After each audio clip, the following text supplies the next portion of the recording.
Hello and welcome to a discussion on outlining. Outlining is one of the more important things that you need to learn in writing, no matter what class that you happen to be taking. I'd like to present you with a particular means of outlining here today that if you employ it, I believe you'll find your life, your writing experience in the university and college to be greatly simplified. Today I'd like to use as the example Mickey Mouse and methamphetamines. We're going to start with the thesis that Mickey Mouse's addiction to methamphetamines has had a serious physical, economic, and social impact on his life. And then we're going to develop that out to show how that thesis statement, which is there to tell us what we're going to be discussing in the order in which we'll be discussing it, how that thesis statement needs to be broadened out into an outline, and that if you follow the outline, you'll find yourself that you'll no longer be writing essays. What you'll be writing is paragraphs made up of sentences. And you'll be doing it in such a way that if you have 5 minutes to work on an assignment, you can handle one paragraph, and you put it all together at the end. So let's start off here. I've written it on the board. Hopefully you can read it on this. The thesis statement: Mickey Mouse's addiction to meth will cause him serious physical, economic, and social harm. I have 3 points that I'll be discussing within this. The first is physical, the second is economic, and the third is social. So as you see down the left-hand column over here, we have physical, economic, and social. If that is my thesis, my outline must comport or must agree with the thesis statement. Otherwise, I need to change one of the two. Let's talk about the order of them. There are two or three the number of ways which you can decide what to do. Oftentimes in your thesis statement, it might be organized chronologically, which start at the beginning and at the end, or it can be organized as this is, in order of importance to me. But it's more than just the order of importance. If somebody's on meth, usually the first thing that we notice is the physical. And the closer you get to them, the more you notice that they're on meth. Second is economic. As you get to know a person on meth a little bit better, you figure out their life is really screwed up financially because they've already gone through their money. And third is social. You get to know them a little bit better, you figure out that, boy, they've really messed up their interpersonal relationships. So that's why I have chosen this. So this is not only proximity and how well you get to know somebody, but also it's a reflection of, out of these three, the most important things that people can mess up if they're on meth is their social interaction with their family and with their significant others. Okay? So that's how I chose within the thesis statement to organize what I'm going to be discussing. Now, if I had an assignment where all I was asked to do is to write a paragraph on Mickey Mouse's addiction to meth, I wouldn't get beyond this. I'd have 3 or 4 sentences just talking about the fact that there are physical, economic, and social harms that can come from meth addiction. And that's where it would end. However, if I'm asked to do more than write a paragraph, I'm going to have to break these classifications down, or these main ideas down, and talk more about them. How would I do that? Under physical, if someone's on meth, they approach you, what do you notice? The first thing you notice is their skin. Right? What about their skin? It's dry, it's gray, it has sores. Right?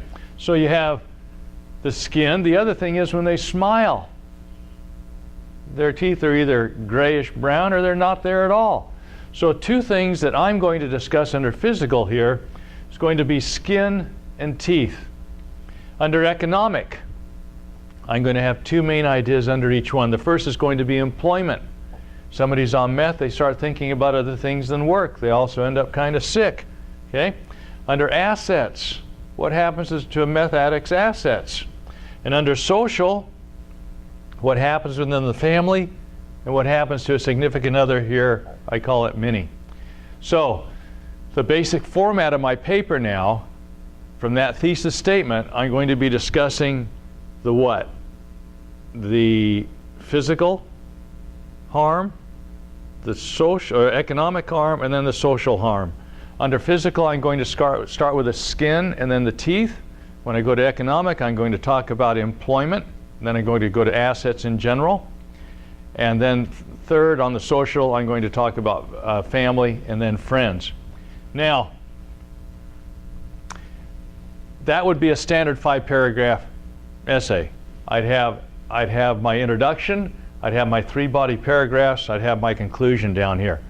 Nothing special about that. That might be a two-page paper. But what happens if I'm asked to write a 7-page paper or a 9-page paper? Well, what I'm going to do is I'm going to break down skin. I'm going to break down teeth, employment, assets, family, and many, and discuss each one of these in turn by what? Giving more data. So under skin, I'm going to talk about the color and the sores. Under teeth, rotten teeth and missing teeth. Under employment, absenteeism and unemployed. Under assets, pawned or sold all the assets. Second, bankruptcy. Next, under social, family, I'm going to talk about the person being a sponge of the family and then being ultimately exiled by them because they can't afford it any longer. Under many down here are interpersonal relationships, disloyalty, and divorce. Now, each one of these subtopics has to be cited. Remember, this is academic writing. It's not me. I'm not the expert. I have to go to outside to my research, through research, and find the experts. So every one of these topics is going to have a citation. If it doesn't have a citation, I'm not going to use it. Got it? So all of this is research driven. All of this is driven by what you can cite. You don't have to dream up anything. You just have to go find it. So whereas I go from one paragraph just mentioning physical, economic, and social, I go to perhaps a 3 or 4 or 5 page essay when I get down into just the fact that it has an effect on skin, teeth, employment, assets, family, and many down here. That's a longer essay, but if it has to go longer than that, then I get into the color of the skin, the sores on the skins, the rotten teeth, the missing teeth, absenteeism for work, the fact that they're unemployed, they've sold all their assets, they're bankrupt, they're a sponge on their family, they're kicked out by their family, and disloyal to special people in their lives, and ultimately they're divorced. They're alone. Okay? See how it's broadening out? But every one of these has to have citations because we don't know anything. If it had to be longer, if it had to be 15 or 20 pages, I might talk about the epidermal layer of the skin, the hydration of the skin. I talk about the dentine with the rotten teeth and the effect on the gums and the rotten teeth. Now in absenteeism, I talk about the proclivity for sickness, the change in priorities. Down on the sponge, how they borrow, how they steal. And disloyalty, how they'll do anything for drugs, and friendships are forsaken. So again, if you look at this, you start rather simply. The further you go, the more you have to write about. Whereas I had 3 items here, I've got now 6 at this level. I have 2, 4, 6, 8, 10, 12 at this level, and I'd have 24 paragraphs at least at this level. And for every one of these, I'd have a citation. Otherwise, I can't go there. Okay? Now, let's say you have 20 minutes to work on an essay. Can you see how you're not working on an essay? But, you know, I have this right here, the effect of meth on gums. I have my citation, and I can go write a paragraph about that. So I'm no longer writing an essay. I'm writing a series of paragraphs that at a later time I can come back in and put together. So, now, it's really important. Let's talk about fruit for just a moment. If each one of these colors represented a different fruit, in your thesis statement you don't mix one fruit with another. You notice that these 3 words, physical, economic, and social, are rather broad terms. What's the benefit of that? If I start with a broad term, I can get more specific. If I start specific, it's really hard to get more specific. Let me show you how you can stay out of trouble and how you want to avoid it. So I wouldn't say physical, sickness, and disloyal. Okay? They come from 3 different groups. You see how when I start at physical, I can become more detailed. I don't want to start, if I start with the epidermal layer up here, that means I'm already into scientific journals that I don't understand, and neither do you. Okay? Scientific journals being written by MDs and PhDs, getting down to specific studies about particular cells. I'm your audience in what you write in this class. Those journals aren't written for me. Okay? The other problem you get into is that when you start getting that specific, where you don't know what you're talking about, you tend to quote a lot more. So really you're just weaving quotes instead of writing, which you must avoid. But if you back it off, if you back off where you're at and start general and move to the specific, you have plenty to write about, and you can find your citations much more easily. Okay, so start general, move to specific. In your outline, determine the scope of your assignment, how long does it need to be, and let that determine what level you stop at.